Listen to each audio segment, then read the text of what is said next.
Hey everybody, I'm Greg Soul and this is Why Am I, a podcast where I talk to interesting people and try and trace a path to where they find themselves today. My guest this go around is Eric Matelski. He's a craft brewer by day and an artist 100% the rest of the time. He's got a love for the long-lasting as well as the ephemeral, which is interesting to me. And not only that, but he puts a lot of his energy into helping his fellow artists grow. I think I actually grew a little today myself. So I really hope you enjoy this chat with Eric. Hello everyone, and I would like to say welcome to Eric Matelski. Hi. Thank you for joining me today on the Why Am I podcast, brother. Thanks for having me. This is a great way to spend a Saturday. Don't let all the secrets out, man. You're supposed to. Oh yeah. Yeah, this could be any time. So I've started introducing these things as well. Originally I would say, I would give kind of a bio about who the person is, but I would rather it come out of your mouth. So the way I like to start this is you and I are standing in line at the ATM. We're striking up a conversation. It's a long line. I tell you that I work for the phone company or whatever. It's your turn to reciprocate. So who are you? I work in the craft beer industry as a tasting room manager, and my side hustle is art huckster. Art huckster, I like that. So craft beer industry and art huckster. That's those are two kind of divergent things to me, it seems like. So I found you through your art. So I knew Hannah and Nemo, and they said, hey, you really got to talk to this guy. So they said, how did they categorize it? They said when they got started, you really helped them figure things out and get them going. So how does that fit in with you call it just a side hustle of art huckster? How does that all kind of come together? So I don't know. I consider myself to be an artist from like a very, very young age. My parents were very influential in that, and just noticed that I gravitated towards that and really pushed me in that direction. But after art school, during art school, I picked up a job in restaurant and doing service industry, and moved my way into management. And it's always been this fine balance of, hey, if I want to be an artist, there are certain things that I want to have and achieve. So it got me into art curation, and I realized that I really fed more off the vibe of always being surrounded by other artists in order to influence my work. But I'm a dreamer, and dreaming sometimes just doesn't pay the bills. So I always kind of kept that balance of management, and if I'm going to be in the service industry, might as well be something else that I love, and craft beer is right there. So That's interesting. Well, you talked about your childhood and your parents a little bit. Were they really artistic people? My mom was super artistic, painter, seamstress, all that stuff. And it kind of, you have family members that are equally as talented. I come from a large family, and they never really pursued it. It's just like, oh, that's just that art thing, and I never really wanted to let it go. So my mom's father was a fantastic photographer, so it kind of led through. Gotcha. Well, what do you think it was about art that kind of grabbed a hold of you as a kid? Like, what kind of art were you making? You know what? For a very young age, it was gravitated towards just like collage and found object sculptures. I think I was self-soothing. So let's go down the therapy road. For sure, man. No, like that's a lot of what this is for me. Like, I don't know. That's what I get out of it. So Yeah, I mean, my mom said I would just glue things together and like just make things from that part. But then, going through grade school, I had a really good art teacher, and growing up just outside of the Chicago area, this art teacher actually approached some students at younger ages and said, "Hey, I think you would excel from doing summer school on these things. Not so it would be like a whole class on a whole summer on like just Hmm. watercolor. Maybe a whole summer on learning how to do Japanese bamboo painting." So it was interesting. My parents were like, "Yeah, great. We he loves doing it. Why not get him out of the house for a little bit in the summer and have some fun with it?" And all my friends then were other artists. So Gotcha. So you just made friends with all the. Was this like? Were you on board with this, or were you like, man, I just want to sit at home and watch TV? no, I was totally on All right, board rock with and it. roll.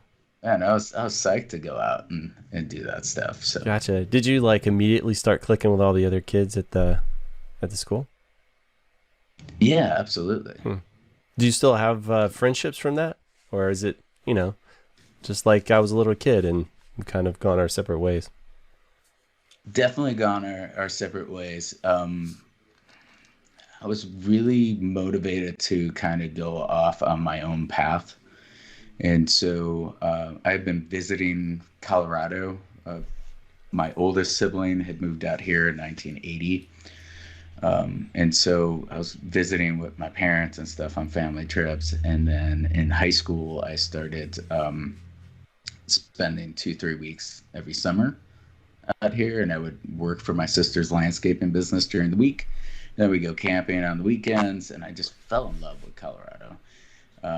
And so I graduated high school early and packed my bags and moved out here. So it kind of left a lot of people behind, and there's a few people that I've stayed in touch with, but mostly from the high school side, not so much from the grade school side.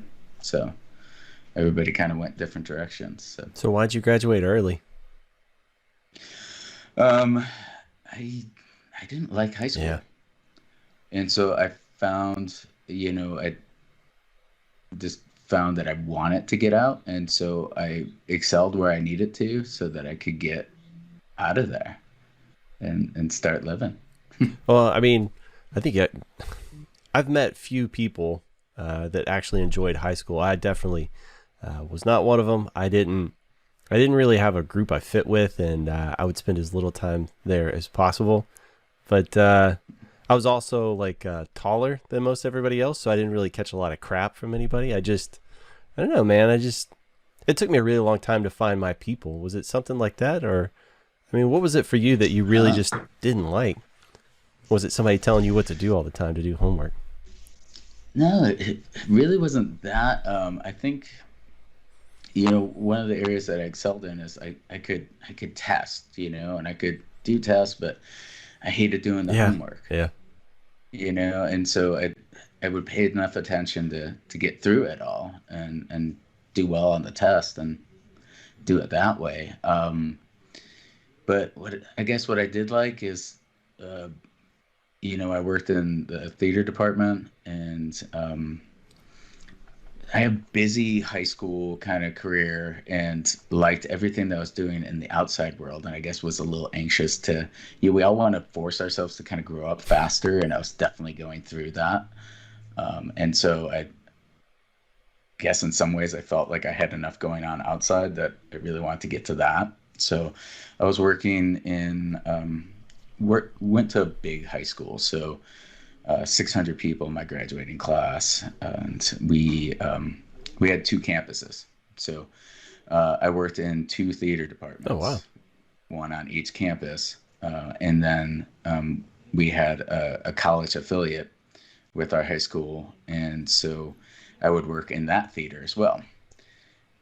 All the while, I was still started working, you know, uh, restaurant gigs and other jobs pretty steadily at around the age of 14. So I was already doing that. And I found a sculptor that I really admired and looked up to. Um, Lived in my community and got in touch with him and was able to do kind of like understudy work Oh, with wow. him. So I would spend 1 or 2 days in his studio doing rough sculpting, painting, things like that. And then other days working on theater set designs, lighting, sound engineering. Um, and so it was great because that was my niche in high school then too, to say like, okay, we have an assembly. Eric needs to get out of class to go set up a microphone or some lighting Yeah. on the stage. And it got to the point where my theater teachers just gave me a book of hall passes. And so I could just excuse How much could you myself. sell them for? Were you getting like I never went down that route. I found a way to kind of get through what I wanted and found my niche and was still able to graduate early and do all that. So I created a more enjoyable high school Sounds like. life. I didn't want to be in a clique or Yeah. do like this. I just kind of found my niche and did my thing and Well, got how'd through you it. end up finding theater? Was that just kind of a natural progression for you? Uh, I I remember my brother's 8 years older than me, and my grade school went to a production that he was doing lighting for at the high school that I would end up going to, and so I thought, wow, this looked cool and fun. He took me backstage, showed me around, and so I was like, hey, that's what I want to do when I get into high school. So. So it sounds like you were doing a lot of turning wrenches, like stage design, stuff like that. Did you at some point want to be, in front of the stage and all that stuff, and performing? I tested it. There were did side characters and did your things like toe A in a little Christmas bit? Carol, things like that. So I could still be doing lighting and then like be in my costume and be an extra on the side for a moment or two, what 1 or 2 lines maybe, and take it from there. And then I did a lead role. I was trying out auditioning for Dracula, but I really wanted the part of Renfield. Like I was always obsessed with that kind of like creepy voice that he had in the movies, and like he's just a bizarre character. And I got the role of Dracula instead. It was like really not what I was expecting out of that, but they just kept having me read with other people and like do this, and I was kind of angry at first. This kid Roman Lunsford got the part of Renfield, and I was like, man, what does he got that why did I get the lead on this? and I really liked Roman. He was a good guy too. So it ended up just working out like seamlessly. It's just, well, I guess if it's easier instead of forcing acting and stuff like that. Of course, it's high school Yeah, yeah. production, so we're all, but it was great, and I still have the cape. You occasionally wear it, huh? Nobody at the Yeah, nobody at the theater department knew I took it, but yeah, it's great. Occasionally the wife likes me. No, I'm just Yeah, when I'm feeling a little down, I put the cape on.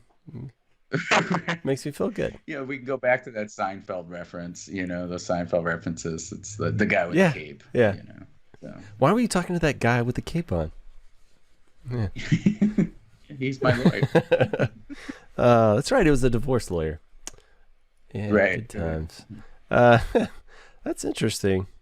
So, were you doing just lighting and audio and stuff, or were you actually like doing some scene painting and stuff like that? It's like when did you actually Doing start scene doing painting, all of that? getting I was really obsessed with special Oh, effects. really? And so uh working with the studio that I was working with too, and learning sculptural stuff, I was trying to get in on the makeup side and do things. And of course, movie makeup is so much different than theater makeup. So really kind of teaching myself that. I was the kid that would, you know, go home and glue things on my hands and stuff like that to make them look more aged, or test out makeup to sync my eyes more, things like that, to make me look a little bit older or younger, vice versa. But and so it got me into learning, some simple pyrotechnics, learning, sculptural effects so if we were doing Christmas Carol at one point, I made kind of a cheap animatronic large skeletal hand for the ghost of Christmas Future, that, you could hold on to underneath your robe and kind of swing it out, and the finger would raise, and, it was all carved out of foam. And so I was pushing my limits to like learn different things and how to over dramatize with set design and things like that. That's cool. That's cool. So you also said you were working from age 14. I don't know a lot of kids that really got started and never stopped at 14. What was that about? So coming from a large family, I think you really... my dad was the breadwinner and worked a main job as a clerk, but would also pick up side jobs, just to help support. There was 7 of us. So I think that was a huge influence. So really, I could say I started hustling around 9. So my sister owned the flower shop, and I would work on Sundays coming in and cleaning, just mopping floors, detailing areas, dusting, displays, that kind of stuff. And then mowing lawns during the summer, and just carrying my mower down the street and going around, and $10 here, $10 there. It all adds up. And that's how I would vacation to Colorado then. So just save that money for things that I wanted. Because I felt guilty maybe asking my parents for stuff when I could earn my way. So does that carry through today? Like, you still have problems asking people for help on stuff? Total workaholic. Total workaholic. So yeah, I can delegate, but I still love keeping my time as full as possible. How about, you said you had problems asking your parents for money and stuff like that. To me, that's like, I'm very much the same way. I've always had problems asking other people for help. But conversely, it makes me feel good to help other people. Like, I'm always willing to help others. But I don't know, there's something in my brain that prevents me from asking for help. Are you a little bit in there? Are you good with that now? No. I still struggle with that,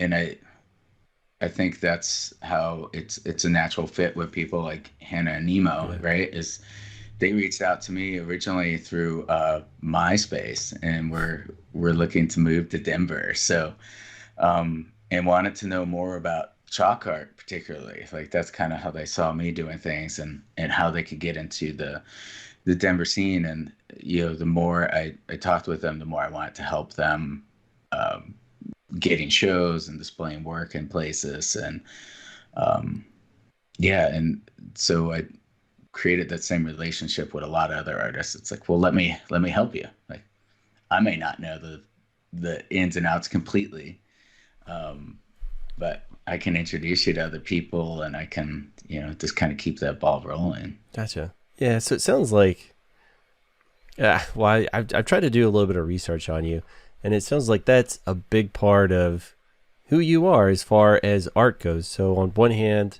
you're the artist, you're creating, you're making all this stuff, but you're also facilitating that growth in other people, right? So you ever kind of tried to figure out why that's such an important piece for you? I really think it's just how I feed on my own energy. Art just isn't about what I produce. It's about how I feel and in the moment, and being in there. And it allowed me to become more experimental and look at not just what I do as an artist, but what other people are doing. I also created a bad habit of collecting a lot of art. So I guess, you're just involved with so many people. You're bound. Well, and some of that is a little bit of, I wanted to help people so much that there was a strong point, and this also goes back to like having, a strong day job too. Is if I was going to help artists, there's more than one way to support. And it wasn't just about networking and getting them out there. It was also, well, if I like something, I should be buying something too, and showing that support. And so having the budget to do that isn't always easy. But every artist that I've worked with has been negotiable. And the last thing I want to do as an artist is beat down anyone in price. And so I've found more transitions where I say, hey, here's a payment plan I came up with. If you're willing to sell me this piece, like how's $100 a month until it's paid off, and we're good with this. Most people will take it. So I don't want to devalue the work in any way. So it, like, from my research, it looks like you've always been like a day job kind of guy, but then art has like never gone away. It's always kind of been part of your life. And so like some of the artists I've talked to, there's always this interesting balance they try and find. Like some of them, and not very many of them, make a living off of just doing art. And then some of them, just, I guess, really wish they could. But it sounds like you found a balance to where you can have a regular Joe job and then still find your outlet in art. It's like, how does one find that balance? It could be stressful, and that could actually, I think day job for a lot of people is that security. But sometimes, our day jobs can suck the motivation out too. Service industry, it's easy to work a 9 to 10 hour day on average, especially in management. And it's, then the last thing you want to do is truck out to the studio, where there are other artists that I really admire. And what they do is they treat their art like a day job. And so they go in and they force themselves to have a routine of, I go in into my studio space and I work from this hour to this hour. I answer emails through this hour and this hour. They give themselves a good structure. I took that leap and towards the end of 2007 and tried it for about 3 years, and always had some sort of backup just in case. So there's a catering company that I knew I could work for and pick up some gigs through the holidays, things like that. Or at that point, I was curating for about 5 different spaces. So I could make a little bit of the money off of artwork there. But man, 2008 hit, and that recession, nobody was really interested in buying art. And that kind of just spun me backwards and said, hey, I've got to get back to a day job and doing something. And I can continue to build this on the side. And because I'm a little bit of a workaholic, I consider myself, like, my retirement will be my focus on just art again. So that's interesting. Treat it like a day job. Or treat it like a job. I like that mentality. Just treat it like a job, yeah. But I've noticed in your art, it seems to be somewhat, always evolving. Like some artists I've seen that they stick to like one thing and they always do that one thing for like years on end, which to me, I don't know, my personality is like, I get interested in something and I'll get to some level of mastery with it, and then I put it aside and I move on to something else. So it's like the idea of pursuing and focusing on one individual. Like I just want to paint, cows for the next 5 years. It's like that just seems like it would be crazy. But like, I've noticed a lot of your stuff is like, it's just kind of constantly moving and evolving. And I saw where something that just like struck me as so fascinating was that you did one where whenever you would paint, you would like, I think, and I'm sure I'm messing this up a little bit, but you would like get your clothes all dirty, with paint and stuff. And so then you took those clothes, saved them, and then turned them into art. You like cut them in to little squares, put them on those squares of wood, and then like hid them all around town with postcards for people to like find. It's just like, to me, that just like, I don't know. It took me to a whole different level that I wasn't even, it was almost like meta commentary on art, right? It's like the process is actually now the art. And for me, that's what a lot of this stuff is. Like, I'm fascinated by the process of these things. And, like as people move through their lives, that's what interests me, not necessarily the completed thing at the end. So when you said that, your art is about the feeling it gives you when you're making it, it's like, oh brother, that hit home with me. It's like, this is the part I love, not the finished product. And so, what's it like, trying to find, I guess the real question in all of that jumble of mess is, how do you find new inspiration? How do you find new things to be interested in? I think the problem is, I don't know how to stop finding new things. So there's always a backlog in my mind of things that I want to be working on art-wise. So I think there's a couple ways to kind of backtrack of how we got there. There are a couple things that happen with artists, and you definitely see it with those where it is the full career is there's a identity to a style or a series of work. And so sometimes when you see people that only paint cows, it's not even their choice. They found the niche, they did it, and people start gravitating towards it.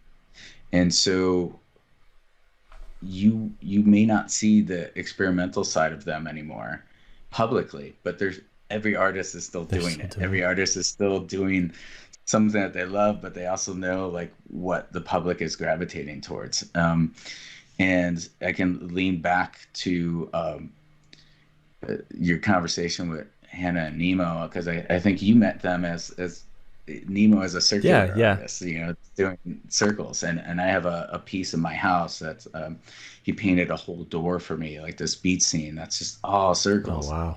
And then one day I was so shocked when they were like, yeah, we're not doing circles anymore. I know. It seemed like such a 180, like they're doing something completely different. Well, I guess not. They're tiny little circles made of metal. Right. There's still circles. And the weird thing is I work in the beer business, so anytime they're rolling through town, it's like, let me get you some cans that's cool. to cut up some aluminum, things like that.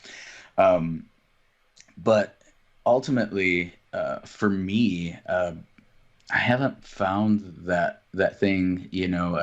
I started painting live for a little while, and I still do that on occasion. And so to explain just briefly what that is just being at an event, and the painting almost becomes a performance as well as like an end result that you're selling. So not that I'm like flamboyantly out there like big brush strokes, whatever, but just people like to watch the process.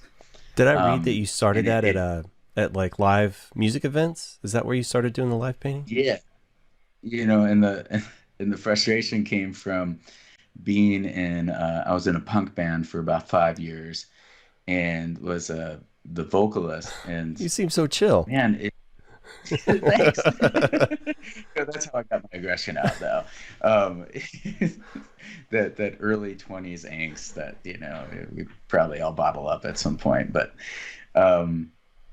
I was tired of trying to get everyone together for rehearsals, and I loved music, and I loved painting, and I was just like, well, I'm just going to take my love for music and paint. Yeah. And so that evolved into different things. But I guess where I'm going at is there's a book called Art and Fear. It's a really like short, awesome book, but I lean on it so often. And I think the main message to it is just learning from mistakes. And I think the older we get, the less inclined we are to make mistakes. And so experimenting with different process and how we get results, and being willing to make that mistake, has been the most important part of the art process for me. And so, like you said, you kind of hone in a skill, and then I almost get bored with it. So I have to start working on the next thing. There's so many interesting things you just said there. It's like you're just jam packed, chock a block with interesting stuff. So the older we get, the less willing we are to make mistakes. I find that very true for myself to some extent here and there as well. Do you think it feels like as you get older, the price of failure is much higher than when you're young? Oh, huge. Yeah, that's what it feels Huge. like I for mean, me. and that's the pressure of any normal job Yeah. too, right? You have a job to do, you want to be successful at it, whether it's metrics to meet or whatever. So you are less inclined to take that risk. Mm. And then something else you were talking about that was interesting was how artists will find something, and I guess people will grab onto it. Like I talked to this one guy, Mike, and he makes these big, gigantic swords that you can barely lift. And he's like, and I was like, well, why don't you make some other stuff? And he was like, well, this is kind of what people first latched onto, and I make my living off of this now. So I guess, I mean, that makes sense. If you find something and people want to pay you, what you're really worth for that thing, then why not just keep doing that? And I guess it turns into a job. Yeah. Right. And then you just keep doing Yeah, it. I mean, look at Keen, like, Big Eyes, that whole terrible story. The guy kind of took credit for all his wife's work. But he had been struggling as an artist and being able to present any of his own work, and finally people started gravitating towards this look that his wife was doing, and of course she had the same last name, so he took all the credit for it. But You know what I just realized is that for me, I've always thought of art as like this internal expression or this cathartic process. And I don't know why it never occurred to me that to somebody else, it could just be a job. Like you're going to an assembly, what I mean? It's just a job. I don't know why that connection was like so like just absent from me. That makes sense though. Yeah. yeah, For a lot of people, it's just a job. right. But you're doing what you love, but you still have to. There has to be a sense of structure to it. There are times where I force myself to go into a studio just to be in the studio, and eventually I know I'm going to get to the process, but I can't get there without just going into that space, and putting that together. Well, you were talking earlier about chalk art. You started doing a lot of chalk art, and I've seen some of your stuff like on your Instagram. You're doing it. It's like outdoors, and to me, I was thinking that's actually kind of interesting because it's multiple things. There's a lot of layers to that, and I was just curious what your thoughts are. One for me, I was thinking it's the performance, right? Because people are going to be walking by, they're going to actually watch you. To me, like I said, that's the thing that sucks me in. And like when I met Hannah and Nemo, for whatever reason, he was telling me about the little pencil stubs that he had left over that were pencil bones, and I wanted one of those pencils. That's what I wanted, and so I had to buy the art to get the pencil for whatever reason. Like to me, that was a symbolic of the process, and so like the chalk art thing, I've watched people before, and it's it's like watching Bob Ross. It's magical. Stuff just kind of leaps to life. But I was also thinking it's very ephemeral too, right? That's very temporary. No matter how beautiful it is, it's not going to last very long. It's very fragile. So what are your thoughts on all of that stuff? How'd you get started in chalk art, and what is it that draws you to it? I'm glad that you asked. The great part about the story of how I got started was I was displaying some of my paintings at a local brewery that had a good focus on artwork and would host shows. And the curator for that space called me up and said, we're sponsoring a square at this festival that started last year, and would you be willing to do chalk art in that square that we were going to sponsor? We'll pay you to be our featured artist for that square? I said, absolutely. And other than putting pastel to paper, like I had never worked with chalk art before. But man, I was going to get a check, so why not learn?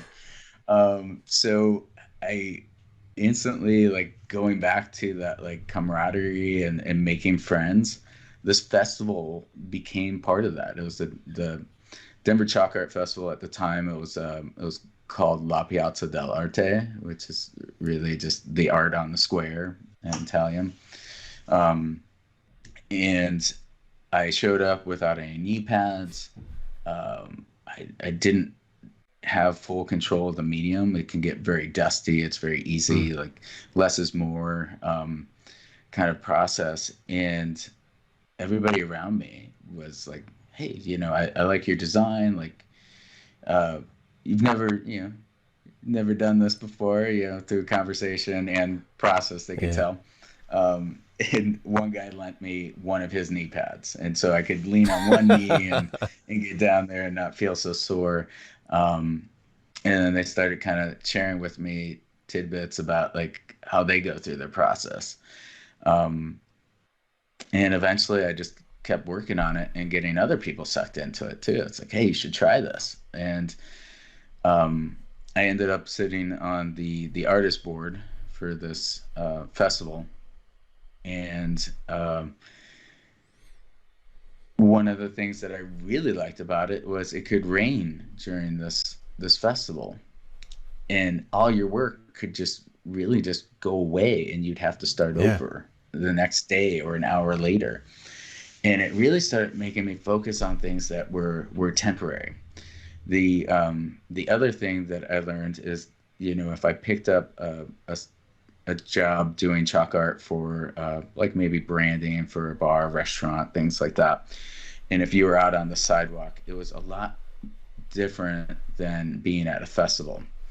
People at a festival are going there for a reason to view the work. If I'm out on the sidewalk in front of an establishment, people will step on my hands because they're not looking down. Right. And so that you just kind of become a blur.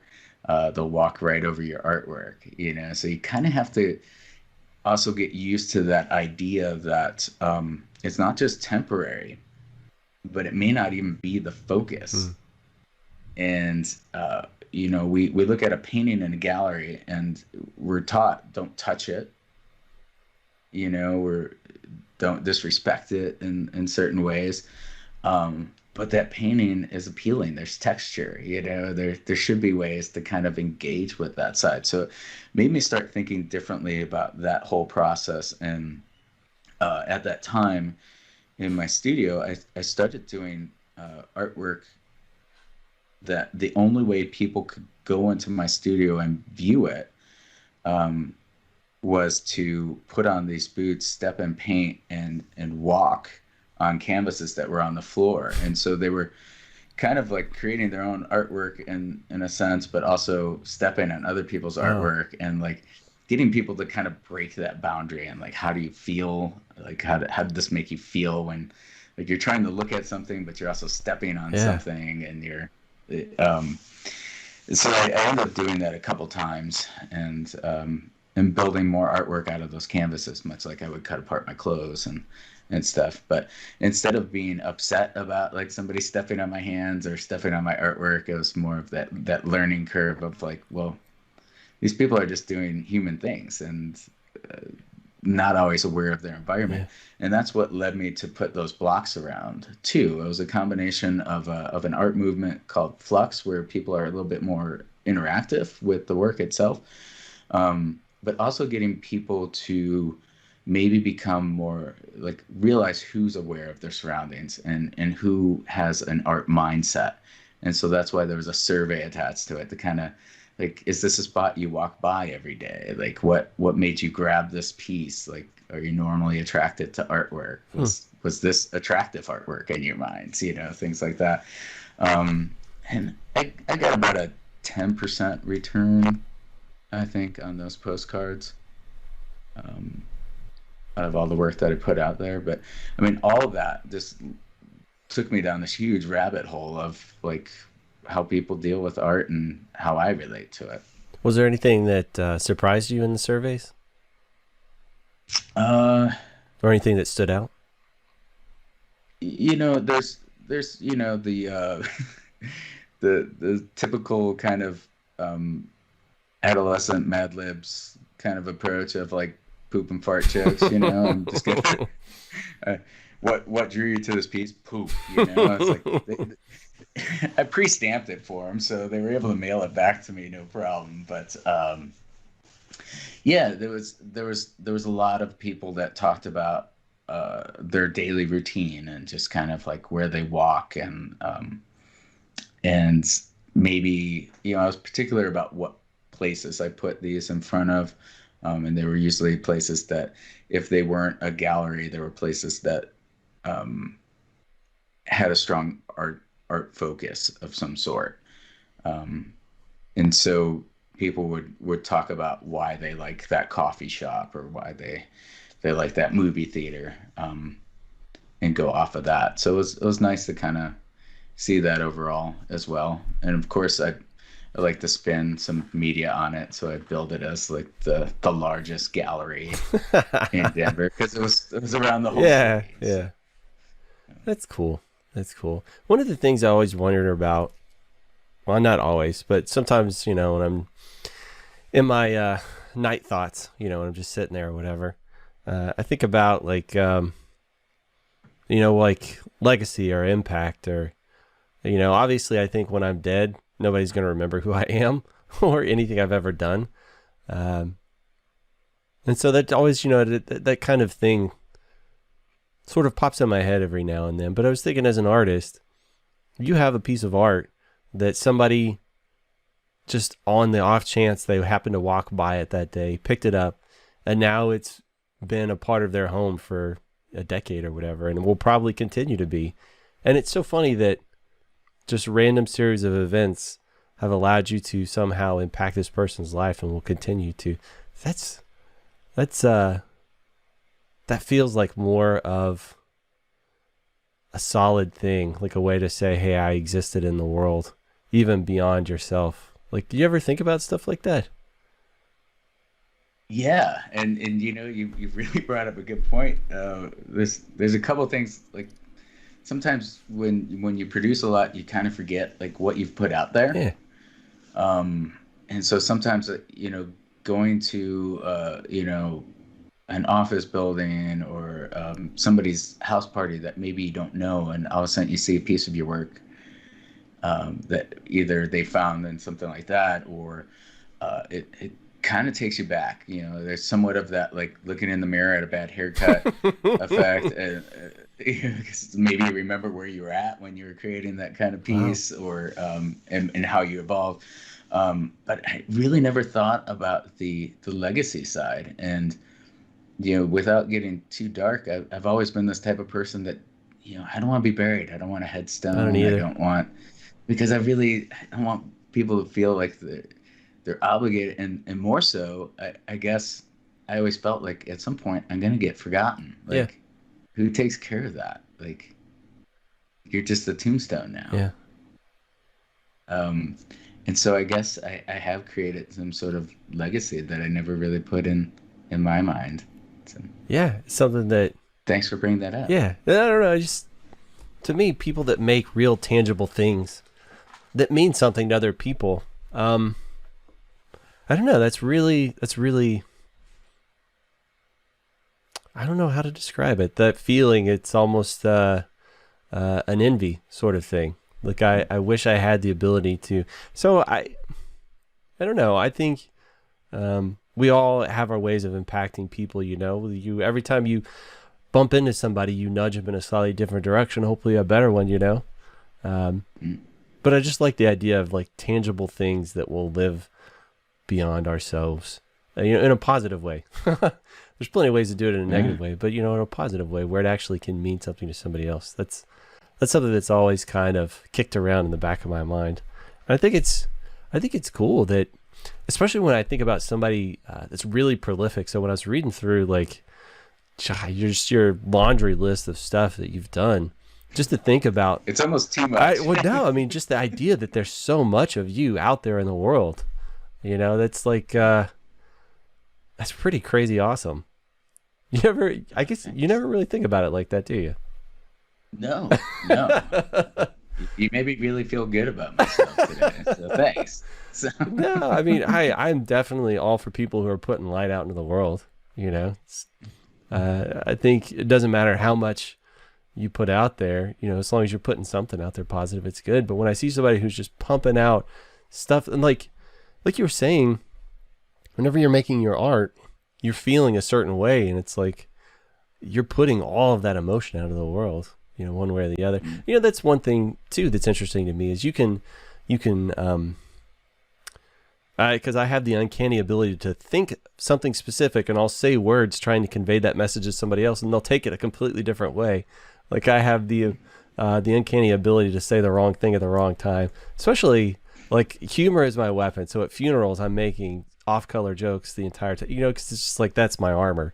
But it's the same thing with your art, right? It's like somebody told me one time, "Stop trying to tell me how to enjoy this thing." It's like I'm gonna enjoy it the way I want. Just because I'm not enjoying it the way you want me to doesn't mean I'm not still deriving pleasure from it. So I think that's interesting too. Like, have you ever made art and somebody saw it in a light that you just entirely didn't anticipate or expect? Yeah, I mean, absolutely. I mean, there's a fine line to like artist statements, and I guess the best way to compare it is like a sommelier. You respect them on their wine interpretation, but the moment they start putting in your head that you're going to, smell this or taste that profile, you've already kind of tainted the experience. You've told them what they should be having, and so I guess I've always kind of wanted the interpretation to be a little bit more in the audience hands and less dictated. So, and categorizing series by just, what really fits together for me, and whether it's live painting or studio paintings, more and more, a lot of what I've worked on over the more recent years is art that is temporary. And even some of that is the live performance art. Like I have maybe a photo on my phone to share of it, but then it went to whoever booked me for that event, and I will possibly never see it again, So, my studio is less filled with things that I'm currently working on because most of that stuff's just going out right away. That makes me wonder. So you said you occasionally come across some of your old stuff. Are you ever embarrassed by looking at your old stuff? Like, God, I can't believe I did that. I'm even embarrassed by some of the old stuff that I saved, but I can't get rid of it because it's part of who I was, Yeah. And so I may not want to display it, but there was a time, there's something I was going through or something I was working out as far as process. So I think that stuff, as painful it is to look at it, it's important because it shows you how far you've come or how much you've evolved. Right. And my memory is very fleeting, I guess, the memory of a goldfish. So for me, it's without like tangible reminders, I can't remember that stuff. It's like a quick anecdote is I do this online learning stuff where I like teach people, stuff for like LinkedIn. It's called LinkedIn Learning.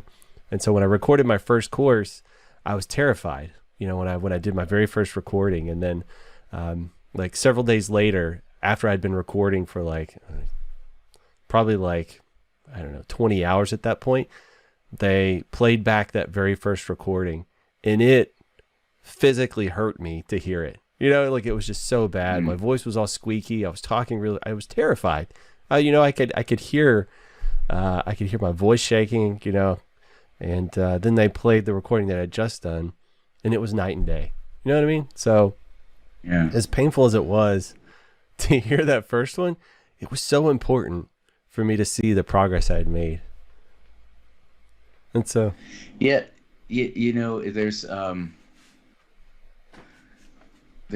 a give and take to that too. Yeah.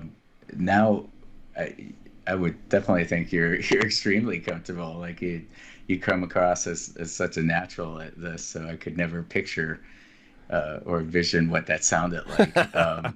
But I know, you talk to so many people that are like, oh, I hate the sound of my voice, or, and that played in a lot to, that mistake making and painting live for me.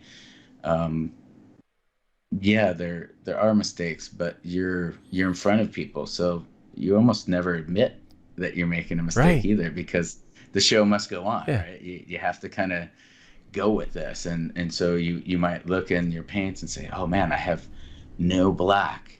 You know what? I'm going to do all my shading in reds and purples on this one, and we're just going to see how it works. Um, and nobody's going to know but me. Yeah. Yeah. And somebody walks away with the painting because they loved it, and it's like, all right, well, that was kind of cool, but nobody had to know that I was going through Yeah. that experience. But yeah, I might see that painting later on and be like, oh, yeah, no, But you're right, man. If what you was I boldly thinking? make your mistakes, people just assume that was on purpose, right? Do it with confidence. So you were talking about earlier is when you were talking about like the outdoor chalk festivals, that if it rains, you might have to start over in an hour. Do you ever, like, if your art ever gets, I don't know, like if it gets a little rain on it, or like somebody's walking by and they smudge it, do you ever like try and just incorporate that into what you're already doing? Absolutely. Same thing as like painting live. I might make that mistake, but as Bob Ross put it, could be a happy mistake. Yeah, yeah. So you might as well just embrace it and go with it.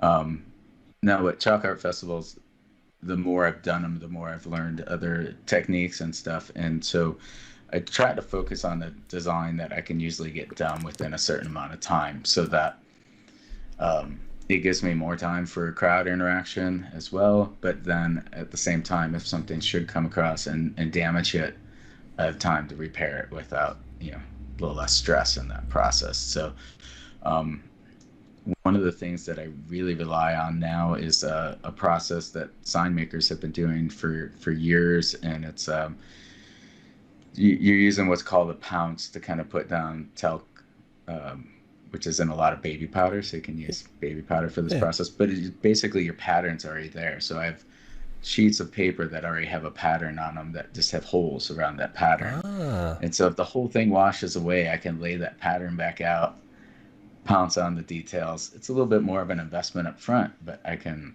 bounce back a lot faster. gotcha. Do you save those like templates for later use? Some of them I do, some of them I don't. It's they're I don't have the right storage space Mm, yet, and so it's sometimes where I have them rolled up, and it's like, oh man, it's like, will I ever use it again? But part of it, it's like that was kind of a cool memory. One of the ones I did is this friend, his name's Doug, but the art piece I called it the beard, and he has this amazing beard that he can practically grow overnight, and it just concentrates really hard. right. And so one year I was like, hey, he was always coming to the Chalk Art Festival. I said, next year I'm going to do your portrait. I said, but I want you to grow that beard. And so he started growing it from that day until the next Wow. year, and it was just this massive, huge flowing beard. I put a little bit of like a fisheye spin to the portrait, but that was just it. It was just his head on the pavement, 8 feet by eight Wow. feet, with a strong focus on his beard. And this guy's a little bit of an introvert. He's a lot of an introvert, really. um, I've never seen him shine more than on that day. Like, he was so happy to just stand by his portrait and talk to everybody walking by, and they'd be like, "Hey, that's you!" And I'm like, "Yeah, that's me. That's my beard." Like, so, yeah. I get it. I get it though, because I was super quiet and well, I don't know, antisocial. I was just like afraid, like I would get anxious in crowds and stuff like that. So I totally get that. And then all of a sudden, people, it gives you an easy out for people to talk to you. You know, it's like this cheat code where you can just talk to people and have a conversation. I'm not a big small talk guy. I like big talk. I want to cut right to it. And it's kind of polarizing, I think, for a lot of people. Either you're into that or come off as a weirdo, because I do this thing where I'll ask people questions that might be a little intimate or something. You know what I mean? But conversely, if anybody asks me anything, I'm totally open. So I feel like that's okay. But it's I don't know. It's weird for people to get that way sometimes. I don't know. Have you always been just this outgoing, charming guy, or was it ever like a process for you? Um, it's it's definitely a process. It's easier when I'm in front of a canvas. It's easier when I was on stage with a band, um, to kind of grab that, Hmm. and much like yourself, like it's easier to use humor and be quick-witted to kind of get through. Part of hosting art shows and stuff like that is you have to kind of have yourself out Yeah. there. But at the end of it, I'm exhausted. Mm. And, I'm the type of guy who doesn't want to shop. I hate going to malls. Love live music, but don't want to be in the crowd. Hmm. I'd rather be on the stage sometimes than because I feel a little bit more comfortable with that. So yeah, it's a weird balance of introvert and extrovert that I live with. That is quite a conundrum. You'd rather be on Right. stage than in the crowd. Right. It's like for me, it's like that shock and nervousness. You get over it pretty fast, and you realize, well, people are there to see you or do that. Then being in a crowd, like I'm focusing on everything else that's going on around me way too much. Mm, I like it. Yeah, I mean that definitely speaks to me for sure. So, let's see. What else can I ask you about? I've made kind of a laundry list of stuff here about you. So I know you did a little bit of time in college, right? Yeah, so went to the Art Institute, um, for industrial Yeah. design. So Art Institute of Colorado. The main thought process behind that was, I really want to pursue art more in that special effects lines. And when I went to when I approached the Art Institute, I knew I was going to move to Colorado. And that was part of the agreement with my parents is like, hey, if you're going to move states, like nothing that you've done in your life has given us pause to say like, hey, you can't handle this. But if you're going to move states and you're going to do something, like we want to know that you have a plan. I said, well, yeah, I'm going to go to school. And of course, when I interviewed with the Art Institute and I said what I wanted to pursue, they said, oh, you should go into this program. You should go into industrial design. Which, industrial design is really just a melting pot of so many different things, Hmm. whether you're doing renderings or actual study of ergonomics and furniture Hmm. design and everything all over the board. And I was definitely too young and too eager to just be out in the world.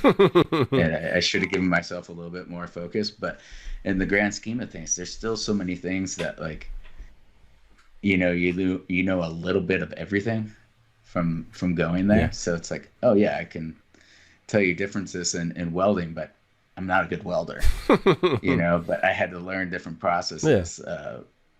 And I could tell you how to sand cast for aluminum, or how to do vacuum form, or how to do That's cool. centrifugal casting for jewelry, but never, like much like most of the math that you learn, like never am I going to apply this. But occasionally there's those moments where you're like, hey, you know what? I learned this thing 30 years ago Yeah. that I could do now. Yeah. Like, this is great. Well, I So, think too, doing stuff like that where you get exposed to a lot of stuff, it starts opening up your mind to what's possible, and like what materials exist and how you can actually use them for different things. And that's really that's been some transformative moments in my life too, where I'll I'll see somebody using something, and I was like, it had never occurred to me to actually attempt to use like plastic as a living hinge, or something like, it's like, wow, that's fascinating. And then, might be a couple of years, but,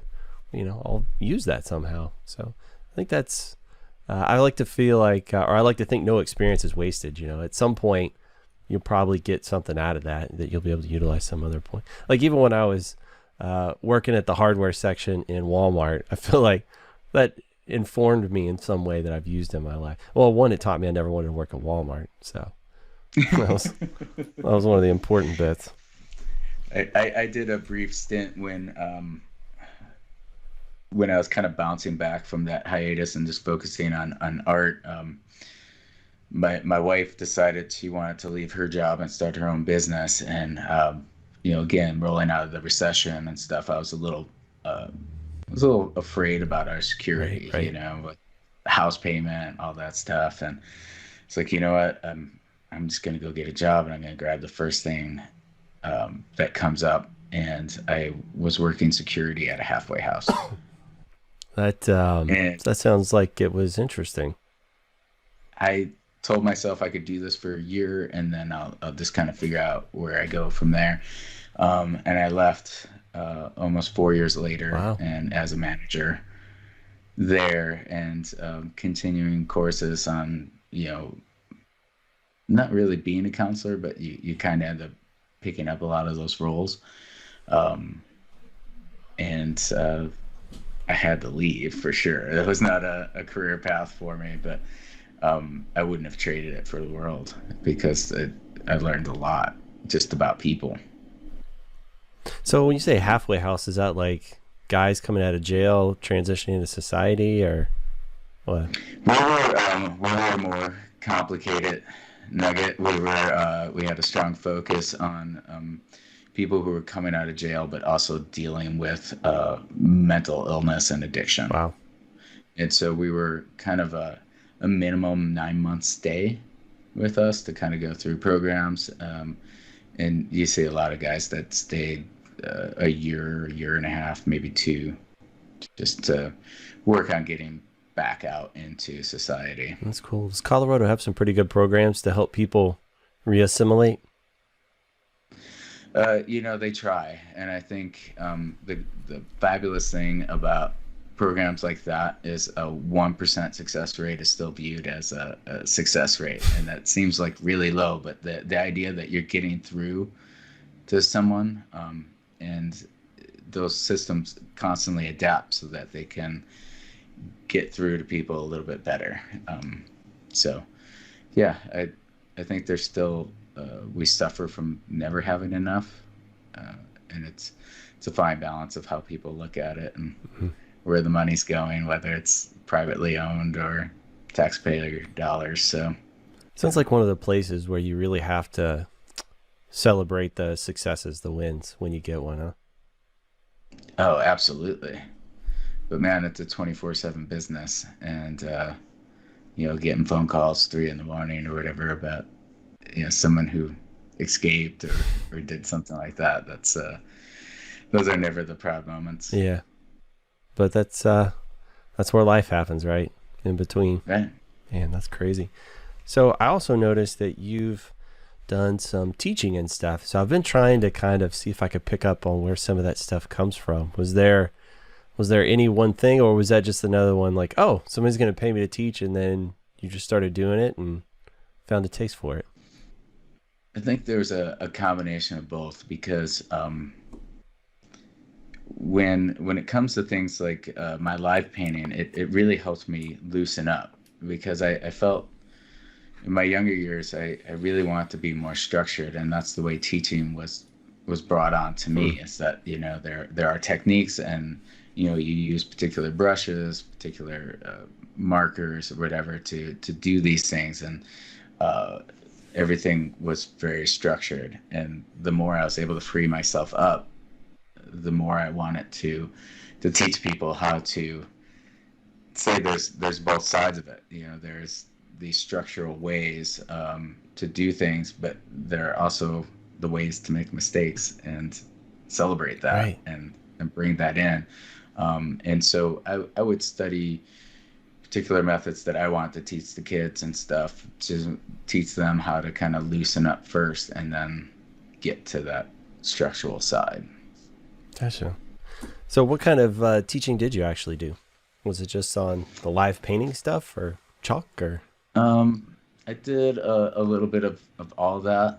Um, I would do, I enjoy painters like Seurat.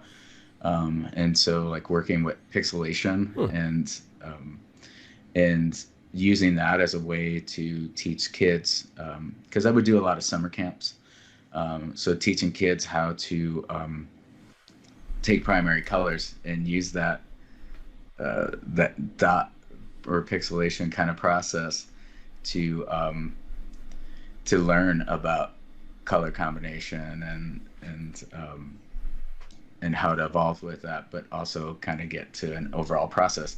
Now, I took that same process of teaching kids and turned it into teaching adults at things like a wine festival.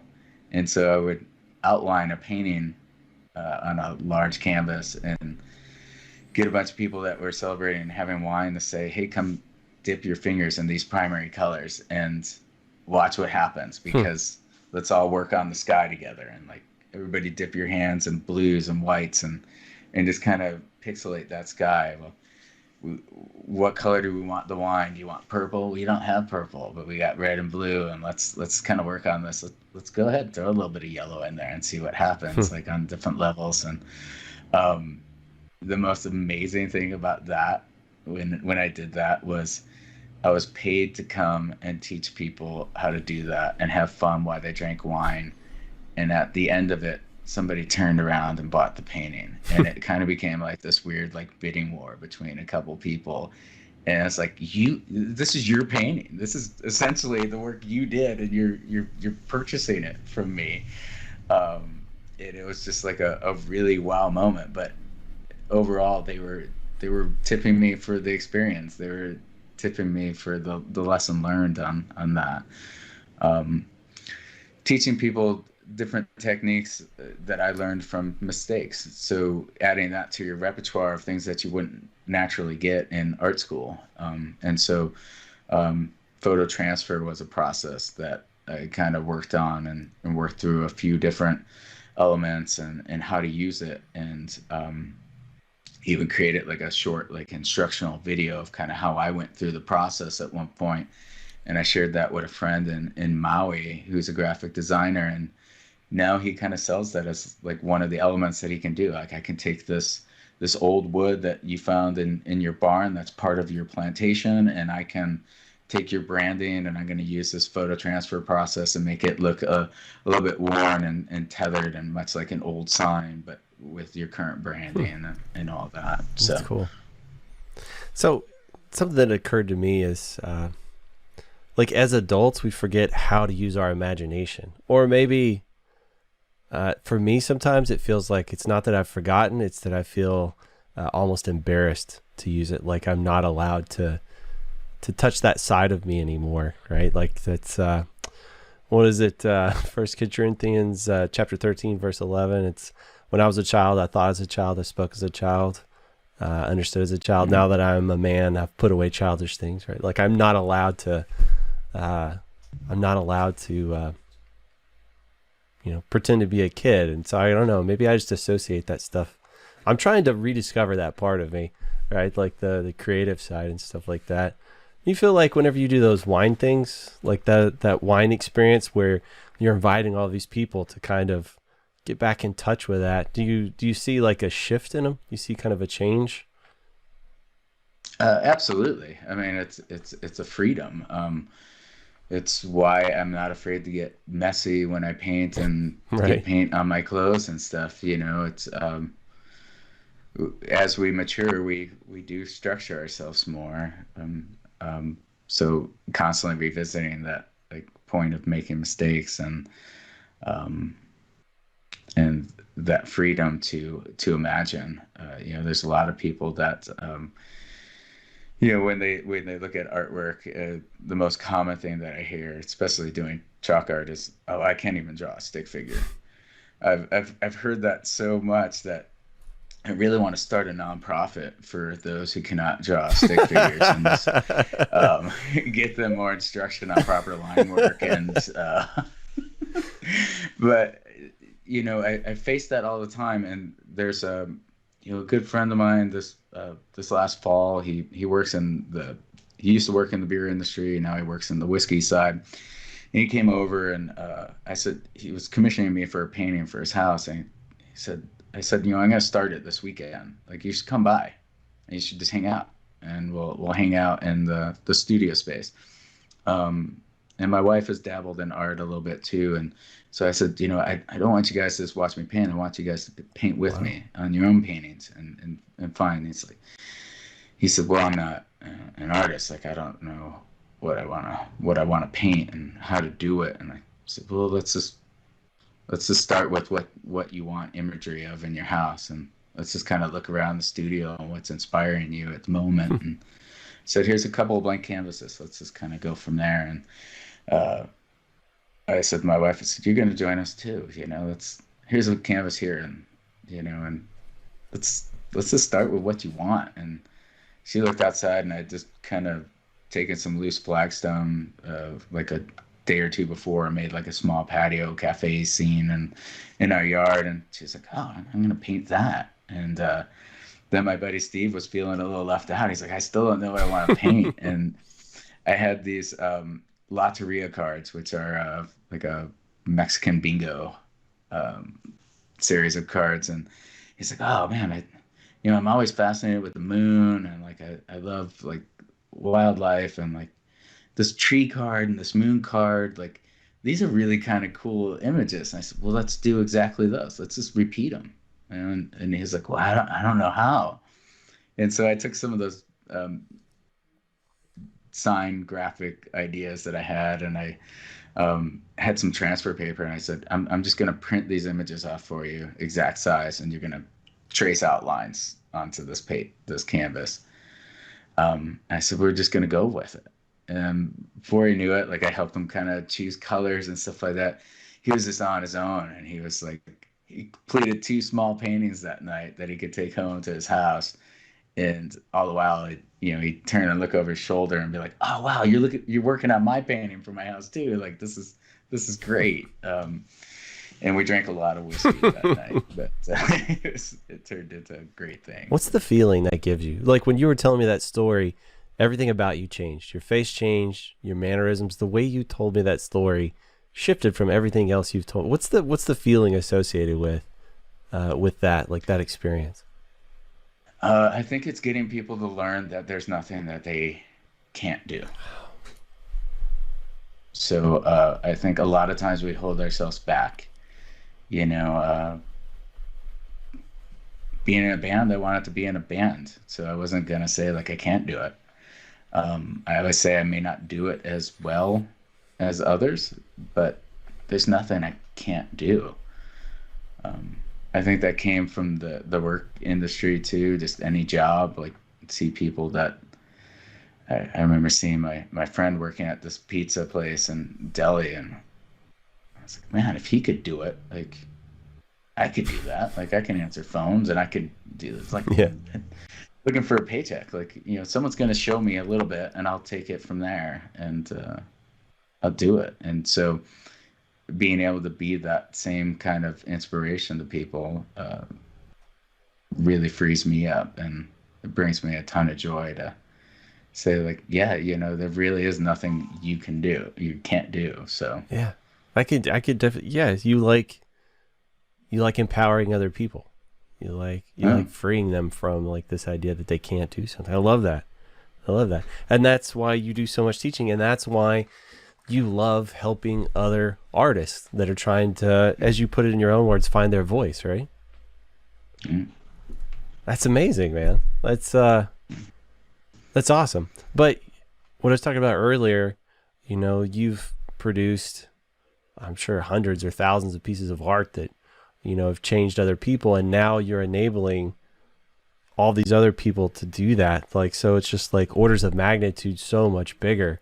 The reach you have and the touch of all these people around you that you'll never even know. There's people I'm sure that have walked by you that have been positively impacted by something you've done, and you don't even have a clue. That's crazy, man. That's bonkers. Well, I will say I get a little obsessive even when doing art shows. So currently hosting an art show in my studio space in my garage. They treat it like a gallery this weekend. So for another artist friend of mine who's kind of packing all this stuff up from Colorado. He's been living in LA and working in Colorado as a studio base for a good number of years. And he's going to put all of his focus in LA, but keep some stuff in storage here. And when it comes to art shows, I think the easiest term to use now, because it's a little bit more popular, is immersive. I don't want people to just come and see the art show. I want people to have an experience, and I want them to connect with the artwork, whether it's mine or another artist. And so sometimes creating themes to shows, if they're group shows, stuff like that, I become really obsessive about like the detail that maybe goes in, and the nostalgia that one might take away from the show. So even if they don't buy an art piece, they walk away with an experience. That's awesome.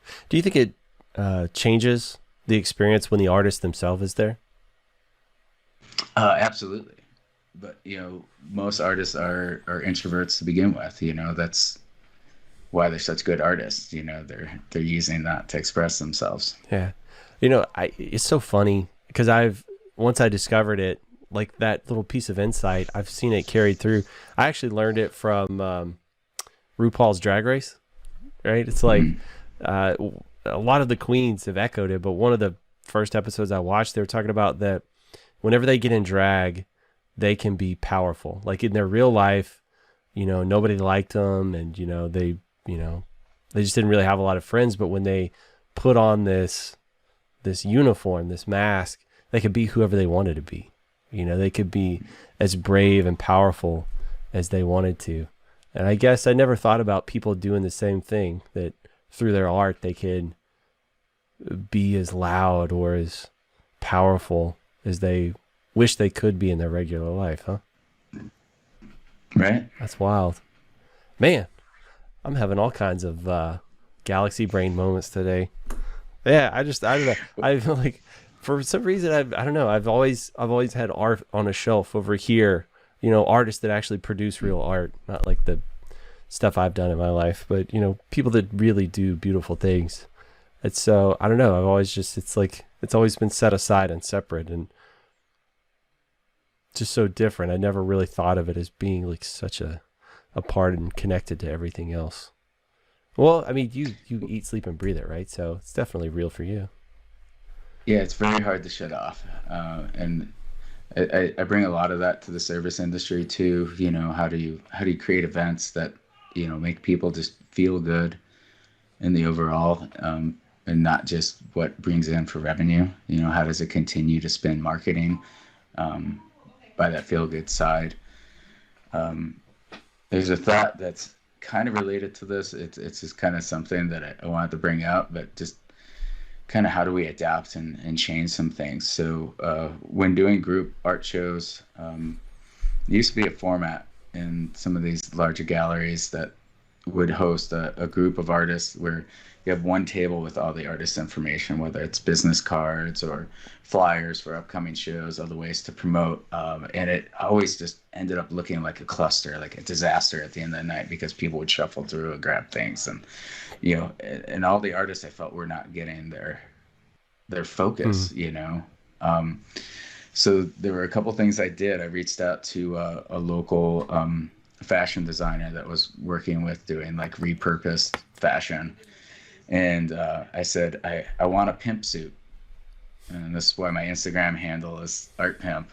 I said, I want a pimp suit. I want like this, shark skin suit or something that's like a little bit flashy. And I want to be that guy that's selling you a watch on the corner. Like I want to open my jacket and sell you a watch. And they said, okay, well, we'll expand on that a little bit more. I said, okay, so I want the lining inside to host every business card for every artist I'm representing that day at that show. So I want it to be pages of cards. And so I would wear that jacket when I was hosting shows for people, and everybody then knew who to talk to if they were going to go talk about art. And then they could say, "Hey, I love this piece. Tell me a little bit more about the artist." And so I would start talking to them about the artist, and then I'd say, "Okay, well, let me do you one more." And I'd open up my jacket, and I'd reach out and grab Nemo's card, and say, "This is the artist. Here's their website. Here's more of their work. There's directly how to contact them." And be like, wait, back up. Like, open your jacket again. Let me see this thing. And you know what? They were going to remember Nemo, though, as well. And they were going to take that card with them, and they were going to make that connection somewhere down the line, even if it wasn't that night. There were things like that way before QR codes were popular with COVID. Whoever thought that would come back, right? Yeah. I did a whole art show where the focus was not on the art. It was going as generic as possible. And so it was 30 12 by 12 foam core pieces that each had an individual QR code on them. And I built a whole web gallery. So everybody came to this art show just to snap QR codes and go to a featured piece of art, and then from there it would take them to a link to that artist's website. So it really was a focus on what the artist does as a whole and not just a collective of work. Like, the show couldn't have looked more stark and more bland, and that was really the idea, was try to get a focus on the individual artists themselves. Gotcha. So really changing the experience to be more focused on the artists themselves as opposed to just what's hanging on the wall. Right. I dig it. Can you remember any particularly interesting experiences, like after you've, I guess, done one of those curations, one of those shows, like with the artists there themselves, like some interesting reaction, like from the artist, or maybe a interaction with somebody and the artist or something like that? I'm just curious, like, how does the experience change when the artist is actually there, both for, I guess, the viewer of the art as well as the artists themselves? I've seen it go both ways. I rarely see it go into negative, but I've seen it go into negative of, like, maybe that person really wasn't the most sociable person to have there and to engage, right? Yeah, I can see that. But most of the time, people want to have that connection, and I think it really helps tell that story of that piece. You know, I think of why I keep books on a bookshelf or albums out. I want people to come visit my house to kind of know a little bit about me and who I am. And I think people are choosing artwork for a very personal reason to have on in their display in their house. And so if they have a story to be able to tell with that artwork and being able to meet the artist, it really creates that connection. Yeah. It's an emotional connection to the piece of art. So that's something I've learned, is that for me, objects don't really hold any significance. It's the memories that they evoke in me that are the important pieces. So, you know, the idea of, I guess you could see these shelves behind me. I've got a lot of crap on there, but it's all just pieces to make stuff with. I don't really keep anything, I keep a few things, like tangible things for sentimental value. But most of it, as long as I have a picture of it, that's all I need, because I just need something to jog my memory. I don't actually need the physical object itself. Yeah, a lot of times as I've gotten older, I'm all about purging too. So Big time. I held on to the scooter for the longest time and always needed repairs. It was more of a moped than it was a scooter, but it was a cool old kind of Vespa bicycle kind of thing from the 70s. And then one day I was like, I got to get rid of this thing. Not for the cash value or whatever, but it's like, I'm never really going to do anything more with it. But I had the joy of it, of saying I owned it. Yeah. And I had this thing. Like, why can't I just let that go? And I think that comes into artwork too. You know, it's you're giving birth to this thing in a way, and then you're setting it off into the world to bring someone else joy or do something else. So, and you may never see it again. And you just have to be okay with that. Somebody told me once Yeah. that an artist never finishes their work; they just abandon it. Is that true in your estimation? I think it's a combination of you can always overthink it, and so you can always go back and overwork something. Um, and so you kind of have to know when it's all right. And again, going back to doing it live or even doing chalk art, like there's a solid finishing line on a lot of that stuff on the performance side. Um, so you walk away and revisit it. But there are also paintings that I've done 3 or 4 iterations of. It's kind of Hmm. working through a process and refining something. And so maybe I walked away from that particular painting, but I revisited the imagery and did it again.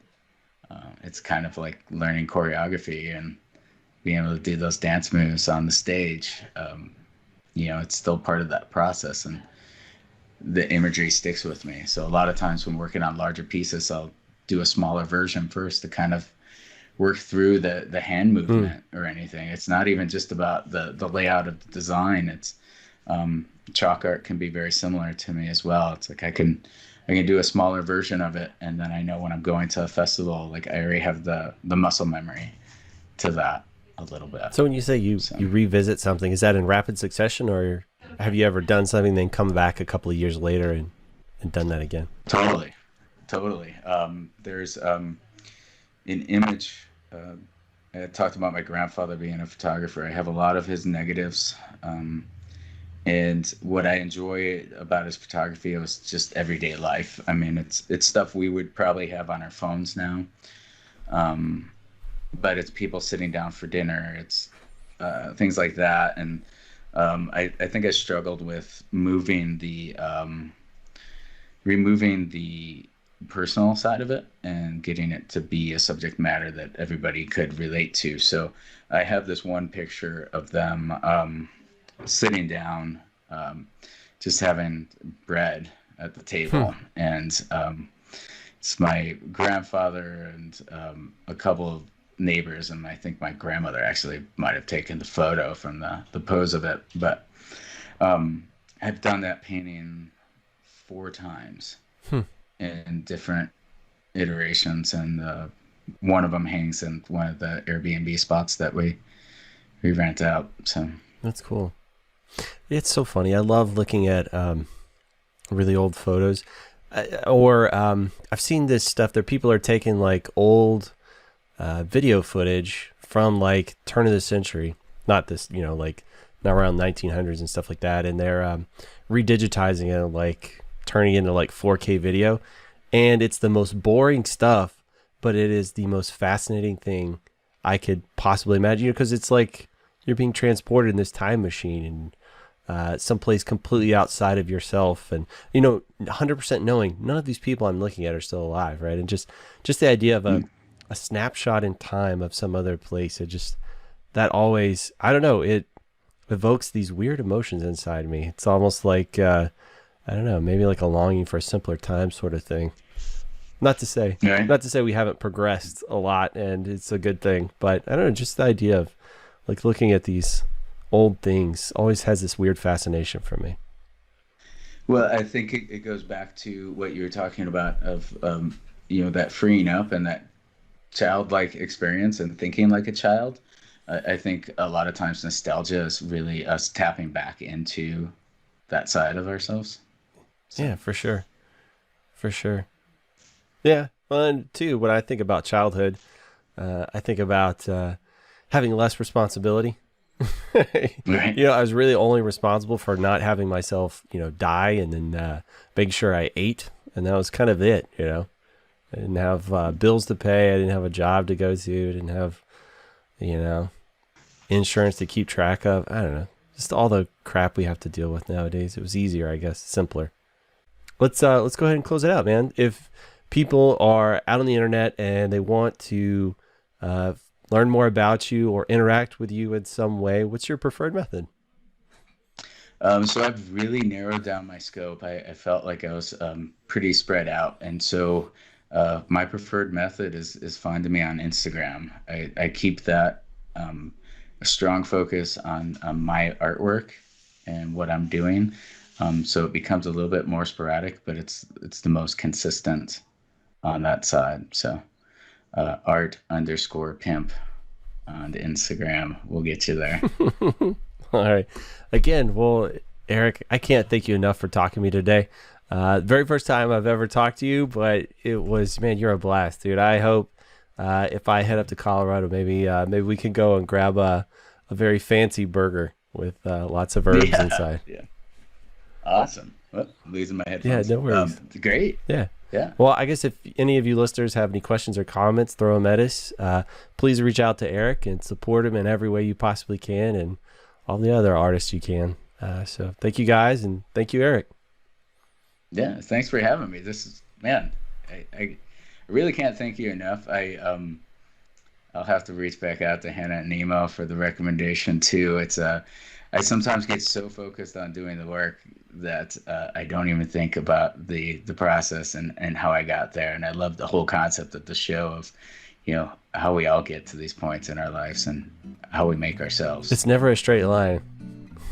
No, crazy. Yeah, absolutely. Well, thank you very much. I'm going to hit the stop button on all the recordings. That always takes me a second. So I'm going to come over here.